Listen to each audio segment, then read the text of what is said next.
上次咧，你同大家介紹咗自強協會嘅電動輪椅資助基金，我介紹咗好多同學去申請啊。但係咧，我近日遇到一個同學，佢患有呢一個道興氏肌肉萎縮症嘅一個中三嘅男仔，佢需要一部有站立同埋躺臥休息功能嘅電動輪椅。有咁多功能嘅輪椅呢，要18萬蚊啊！你上次介紹嘅基金呢，最高嘅申請額都係5萬蚊，即使酌情處理啊，都唔會過10萬蚊。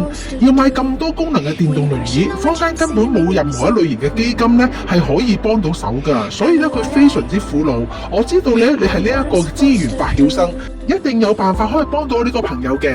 明白嘅，坊間真係好難揾到有大額資助嘅基金㗎。根據你啱啱介紹嘅呢一位同學呢，佢有肌肉萎縮，係持續衰退嘅罕見疾病，可以介紹一個基金俾你啊。但係呢，要申請呢隻基金呢，佢必須要願意出鏡㗎。出鏡係咪真係上電視節目籌款啊？哦，唔係上電視，而係將佢嘅訪問片段放喺 LiveWire 嘅網站進行眾籌。觀眾知道某個病人嘅特別需要之後呢，如果佢哋想為佢出一點力，佢哋就會捐出錢去幫佢解決佢緊急嘅日常需要同埋呢個醫療嘅開支嘅，例如購買呢個電動輪椅、育兒、家庭嘅復康設備等等嘅。佢哋有冇話規定資助啲邊類型嘅項目㗎？冇嘅，只要係同佢嘅復康同埋醫療有關嘅設備呢，都係可以資助嘅。例如呢，有一個大男孩，佢自細呢就唔能夠講嘢啦，唔能夠寫字，所以呢，佢從來呢都好難同佢身邊嘅人去溝通同埋學習㗎。LiveWire 呢資助佢買咗一部眼動儀，等佢可以透過呢部眼動嘅儀器呢，同佢嘅電腦系統配合，透過圖像同文字嘅結合呢，等佢可以同身邊嘅照顧者溝通。呢部眼動儀呢，大概呢要5萬蚊左右啦。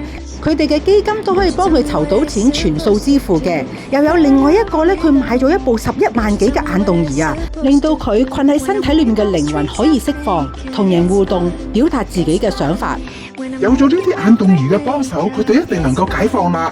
咁當然啦，我記得呢個大男孩上中一嘅時候呢，經常都喊，拒絕返學。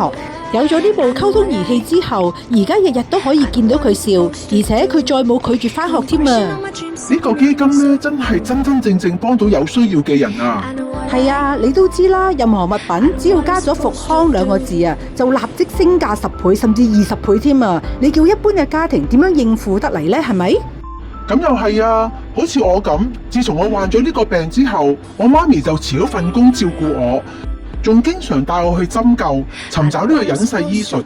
只要聽聞呢有任何嘅方法可以幫得到我改善我嘅情況，我爸爸媽媽唔食啊都要俾錢我去試啊。我媽咪為咗照顧我，已經少咗一份收入，仲有其他嘅開支，我哋真係好困難㗎。其實 LiveWire 嘅創辦人係好明白㗎。佢知道坊間一般嘅基金呢，最多都係可以資助幾萬蚊，但係對於罕見疾病嘅朋友嚟講呢，佢哋要買特別複雜嘅醫療設備同埋儀器，幾萬蚊呢真係唔夠㗎。終於有人明白我哋嘅需要啦！